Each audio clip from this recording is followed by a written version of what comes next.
Good morning guys and welcome back to my channel. So ang topic po natin ngayon ay yung Senate hearing ni Vice President Sara Duterte. Napanood ko po yon at ang dami-dami kong napanood na mga reaction video tungkol doon sa hindi niya pagsagot at yung pambubuli niya sa ilan sa mga mambabatas.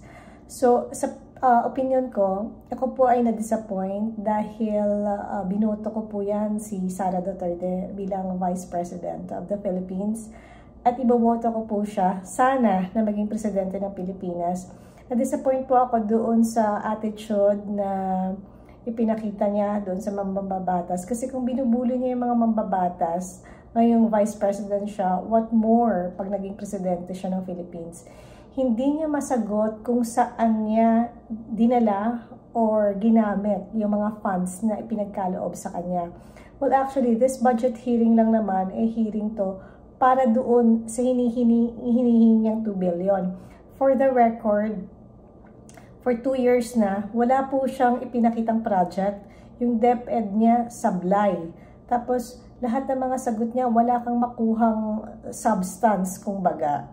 Parang niloloko niya yung mga mambabatas, niloloko niya ang kapangyarihan ng mga mambabatas. Kung ganun siya sa mga mambabatas, paano pa dun sa mga maliliit na mga constituents niya? Paano pa yung magiging attitude niya doon sa mga Pilipino?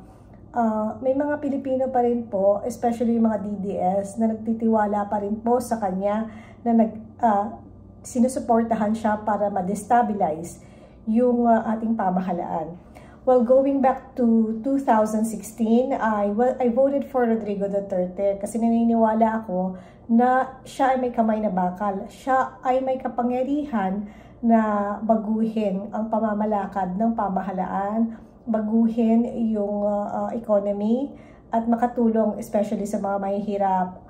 Davao was a record of one of the safest city in the Philippines, perhaps the safest city in Asia. Pero hindi ko naman po alam na dinodoktor po nila yung mga cases nila para ipamuka sa taong bayan o ipamuka sa mundo na sila po ay safe. Hindi ko rin po alam kung pagsisisihan ko yung pagboto ko sa former President Rodrigo Duterte. Pero meron naman po talaga siyang nagawa.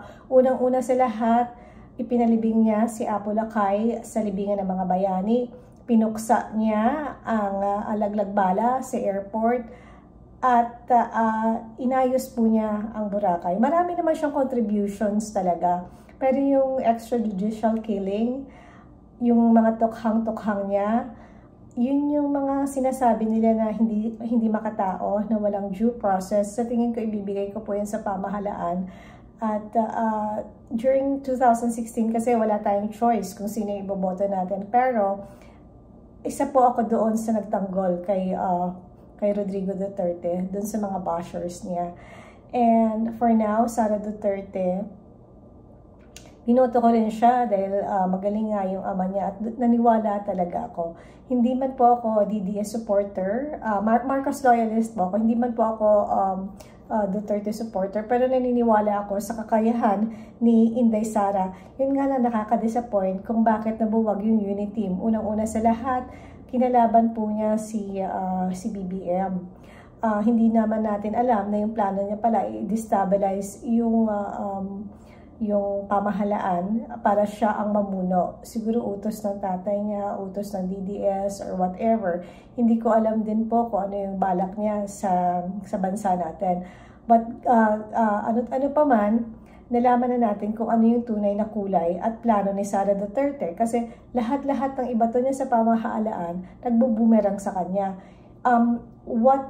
Yung attitude na ipinakita niya doon sa hearing niya, it was really uncalled for, considering the fact na isa siyang abogado. Parang medyo nabastusan po ako dun sa ugaling pinakita niya dun sa mga mambabatas. Pero come to think of it, halos lahat naman ng mga mambabatas dyan na nagke-question sa kanya, hindi sigurado ba tayo na wala silang ninakaw? For sure, mga nagnakaw din yan. For sure, pumatay din yan ng tao. For sure, maraming kaso din yan.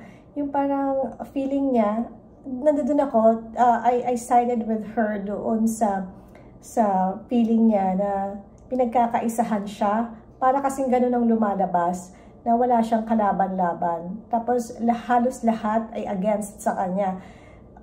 Imagine niyo guys, ang isa sa mga nag-question sa kanya, si Franz Castro, convicted na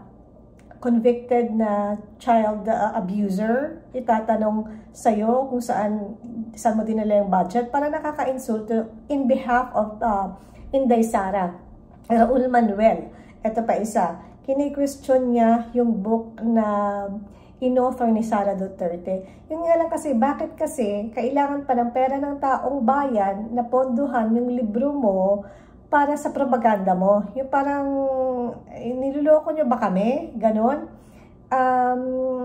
Yun nga lang po si Sara Duterte, hindi ko alam kung iboboto ko pa siya sa 2028 kasi ang alam ko magra-run is Sara Duterte for President and former President Rodrigo Duterte as Vice President. So, i-handle nila yung Pilipinas. Tapos nagbabalak pa si Pulong, si Baste na maging senador.